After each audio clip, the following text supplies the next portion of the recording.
بسم الله الرحمن الرحیم. شخص در خانه چاروا یا مالی زیاد دارد.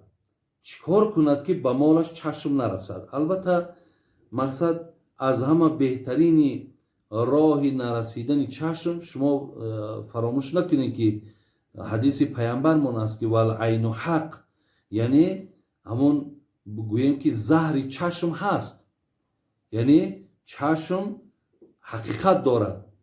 در مردم خود ما این معروف است که انا او را چشم رسیده است، یا مقصد همین ضرری که می آدم دیده است از روی چشم هست، اینها حقیقت دارد. زیرا ما حدیثی داریم از پیامبرمون که چشم انسان در قبر و شتر در دیگ جای میکند. یعنی اینقدر چشم هست، حقیقت دارد که همین مقصد چیکار میکند؟ ضرر و زیانش میرسد.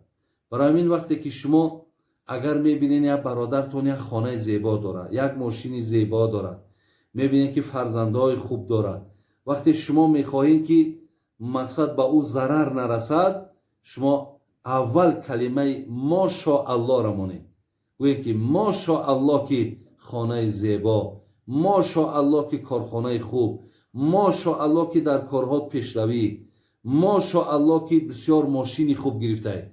وقتی ما کلمه ماشاءالله را ماندیم، دیگر انمو زهر چشم ما در او دیگر نمیگذرد. یعنی همین ماشاءالله بگیم یک ستون یا یک سپر برای زهر چشم ما و شما می شود. از این لحاظ بهترین راه نرسیدن ضرر به برادرمون انا همین است. دوم اینکه برای چشم نرسیدن تو را ایگاوی وقتی که اگر حق جدا کنیم، مثال ای 30 گاو یک گاو دادیم، ای 40 گوسفند یک گوسفند دادیم، ببینید وقتی ما اینها را که اگر حقا را که جدا کردیم، اینها دم وعده است که خداوند مال تو را حفظ میکنه. این است برادرای عزیز جواب سوال شما. ان الحمد لله نحمده و نستعینه و نستغفره و نعوذ بالله من شرور انفسنا و من سیئات اعمالنا. ما یهده الله فلا مضل له و من یضلله فلا هادی له. اشهد ان لا اله الا الله وحده لا شريك له و اشهد ان محمدا عبده و رسوله. السلام علیکم و رحمت الله و برکاته. برادران، پدران و مادران و خواهران عزیز، از الله بسیار بسیار مهربان خواهان او هستم که در این لحظه ای که با ما هستین و همیشه برای گوش کردن و برای هر یک مسئله را جوابش شنیدن، وقتی شما وقتهای خودتان با شنیدن این پند و نصیحت ها میگذرانین، الله مهربان در هر یک دقیقه او برای شما پاداش بزرگ نصیب گردانه. و البته در شنیدن این و در محبت این، الله مهربان ثواب و اجرهای را وعده کرده است. خدای مهربان همه شما را با نصیب بگرداند. و از الله مهربان دعاگوی او هستیم که خداوند گذشتگان همه ما و شما را رحمت و مغفرت کند، روحشان از ما فرزندانشان، از ما نزدیکانشان شاد گرداند. و از الله مهربان خواهان او هستیم که خداوند میل ما را، محبت ما را، ذوق ما را باز هم به سوی این دین پاکش زیاد بگرداند. از الله مهربان خواهان او هستم که بیماری هایی که چی در خانه و چی در بیمارخانه داریم، خداوند به آنها شفای کامل نصیب گردان. و از الله مهربان خواهان او هستم که حاجت طلب هایی که باشند حاجتاشون خدای مهربان برآورده بگردان. علال خصوص بسیاری از بندگانی که همیشه در یاد و همیشه در کافت و کاوی یکی از نعمتهای الهی که فرزند است، خداوند از این نعمت به فرزندان هم نصیب بگردان. و از الله مهربان دعاگوی او هستیم که برادران و خواهرانی که در مهاجرت هستین، در سفر کاری هستین یا در طلب رزق روزی هستین، خداوند کاراتون در برار و برکت و کشایش نصیب گردانه و الله مهربان آن مقصودها و آن نیتهای را که با خودتان دارین و برای برآوردن او شما زحمت میکشین، مهنت میکنین، خدا ای شما برآورده کنه و شما را الله مهربان صحت و سلامت و این زادگاهتان، و این دیارتان، و این ملکتان خداوند رسانه.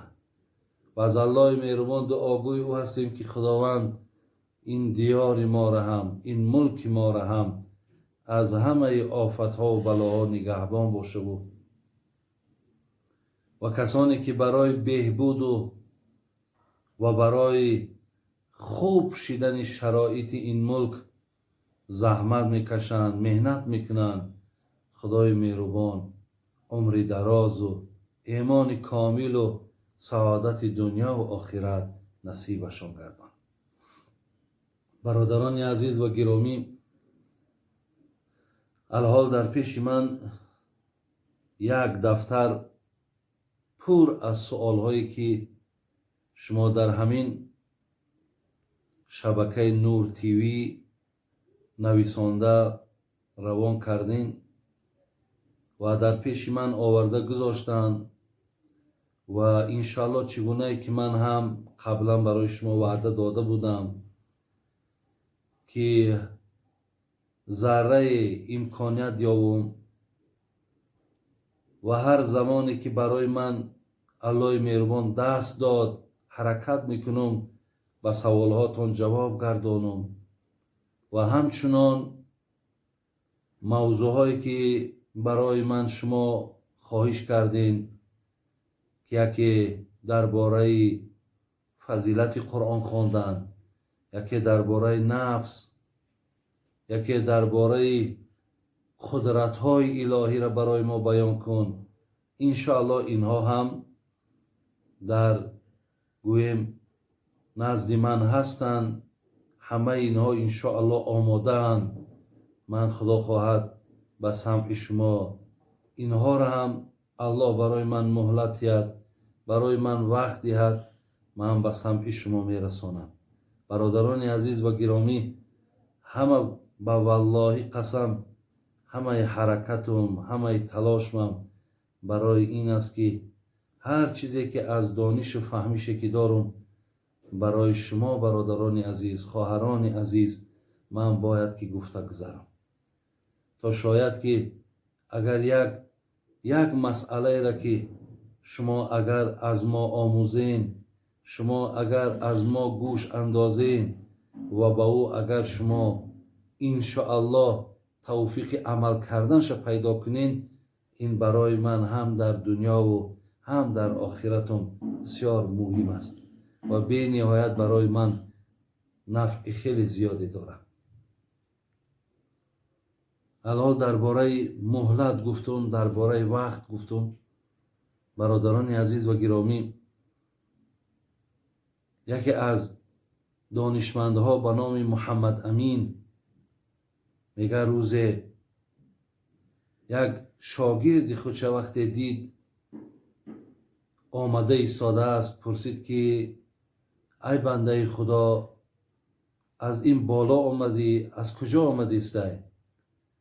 میگه شاگردش به طرف حضرت محمد امین گفتن حضرت گفتن در قبرستان بودیم، الحال گفتن نفری را اونجا مقصد گور کردیم و دعا و درود کردیم و گشته آمدم. برادران عزیز، خداوند دانشمندها بسیار یک برکتی خالیان، بسیار خیر زیادی دارند.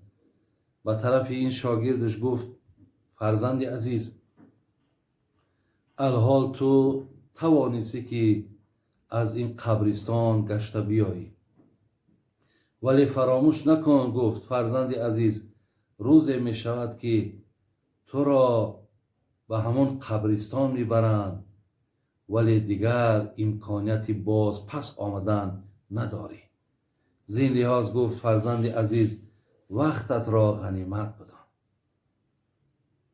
خواجه حافظ می گفت وقت را غنیمت دان، آن قدر که بتوانی، حاصل از حیات ای جان یک دم است تا دانی. برادران عزیز، وقتاتون غنیمت دانید و قدر وقتاتون رسید و انشاءالله هر کسی که به این قدر این میرسد، خدا خواهد وی زیرکترین امت پیامبر به شمار می رود.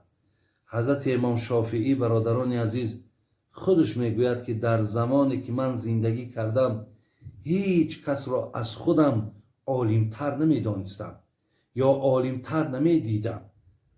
مقصد علمم خیلی و خیلی علم بلندی بود، ولی گفت تمام علم من در برابر یک سخنی که سفیان ثوری گفت تصور کردم که من یکی از نادانترین آدم ها هستم. که سفیان ثوری چی گفته است؟ گفته است که وقت مثل شمشیر برنده است. خیلی که شمشیر یک چیزی را در حال میبرد، یعنی در یک لحظه کار تمام میکند. گفت سخن همین سفیان ثوری دا تمام علم گفت بخشیدم. گفتم مقصد و سفیان ثوری هیچ کس برابر شدن نمیتواند. زین لحاظ حقیقتا وقتا ما برادرای عزیز بسیاری به این قدر این میرسد، خدا خواهد وی زیرکترین امت پیامبر به شمار می رود. حضرت امام شافعی برادران عزیز خودش میگوید که در زمانی که من زندگی کردم هیچ کس را از خودم عالمتر نمیدانستم یا عالمتر نمیدیدم. مقصد علمم خیلی و خیلی علم بلندی بود، ولی گفت تمام علم من در برابر یک سخنی که سفیان ثوری گفت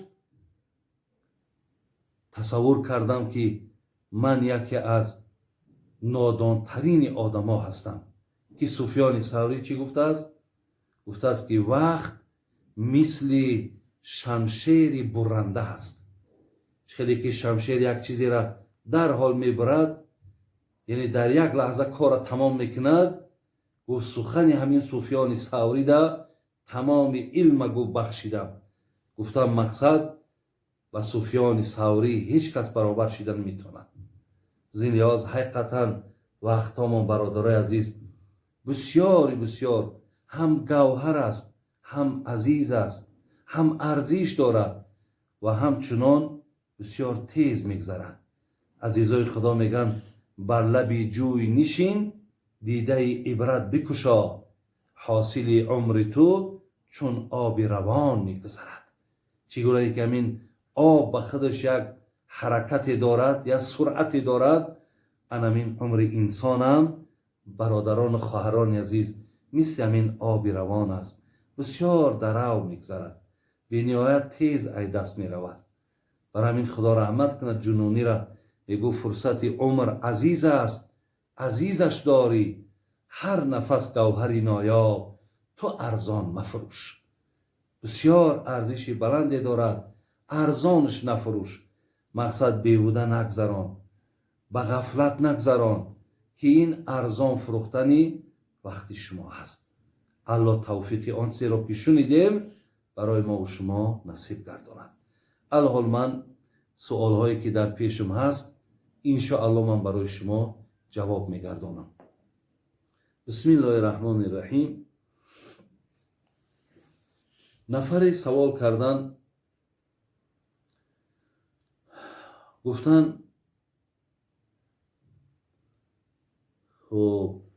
маънои номи муъсада чист?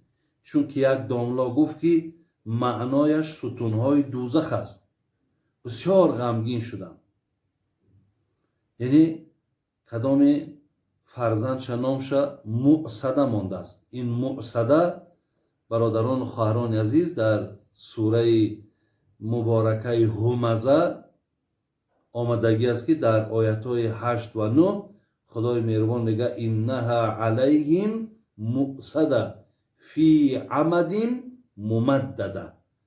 яъне инҷода гап дар сари яъне ана муъсадаи ба айн дигар аст, муъсадаи ба алиф дигар аст.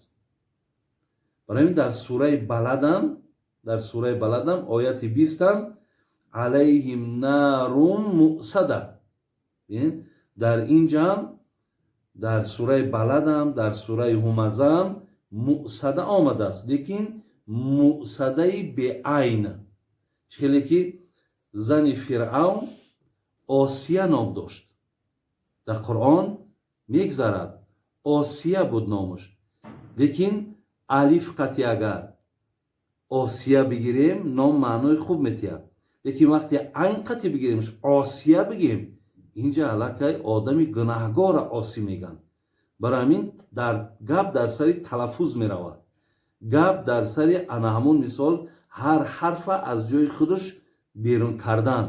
барои ҳамин агар муъсадае ки дар инҷа омадааст, мақсад муъсада маънош ба маънои яъне иннаҳа алайҳи муъсада, алло чӣ мегӯяд? гап дар сари одамои дӯзахӣ меравад. барои ин мақсад оташи ҷаҳаннам муъсада ба маънои фарогирай, ё ба маънои бигем як болопӯш, як даҳанак меган. яъне мега вақте ки дӯзахиҳоро дар мисли як кӯзае дохил мекунанд, баъд муъсада ҳамон як даҳанаке ки мегзоранд ки дигар дар даруни ҳамон мақсад кӯза оташ ҳамаро фаро мегирад ку.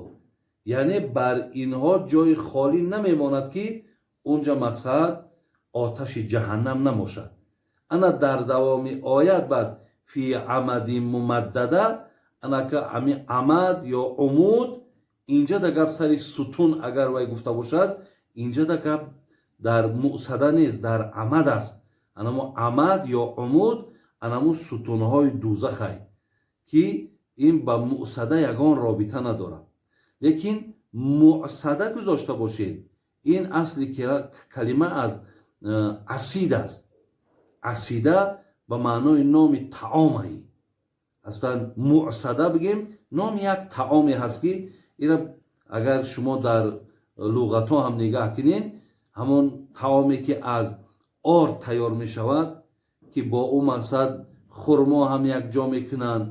халас ранге ки дар тоҷикои мо ана мисли ҳалво вори тайёр мекунанд, анамура асид мегӯянд.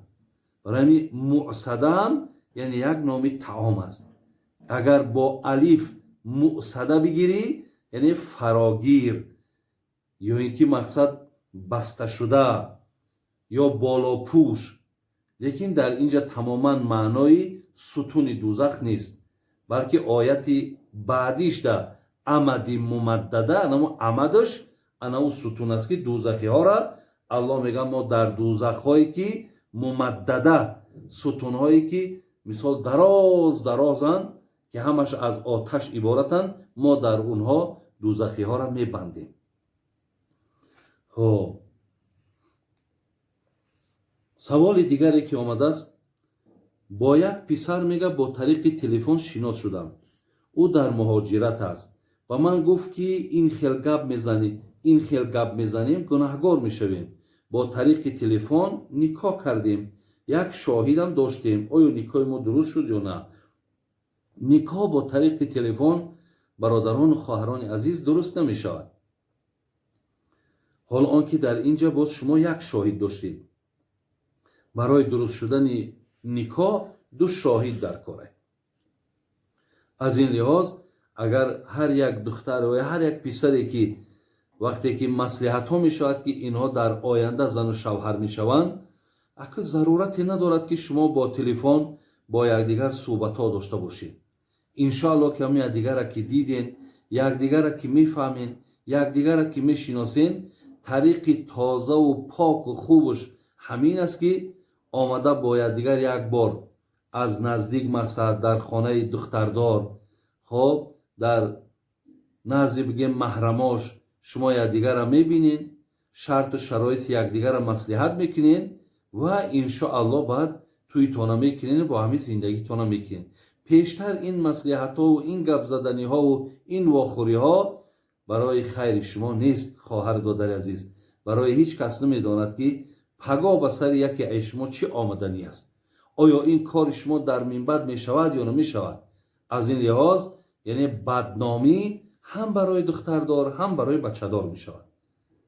برای این یکمش نکاح با تلفن نیست، دویمش در حضور یک آدم نکاح هم نمی شود، سیوم که این کار هیچ وقت هم نکنین، زیرا این کار عادی و هزل و شوخی نیست. این کار بسیار کار جدیه و حرکت کنید که زندگی تانه از ابتدا با حلال و با فرمودهای خدا آغاز کنید تا در زندگی هاتون شما برکت یابید. بسم الله الرحمن الرحیم.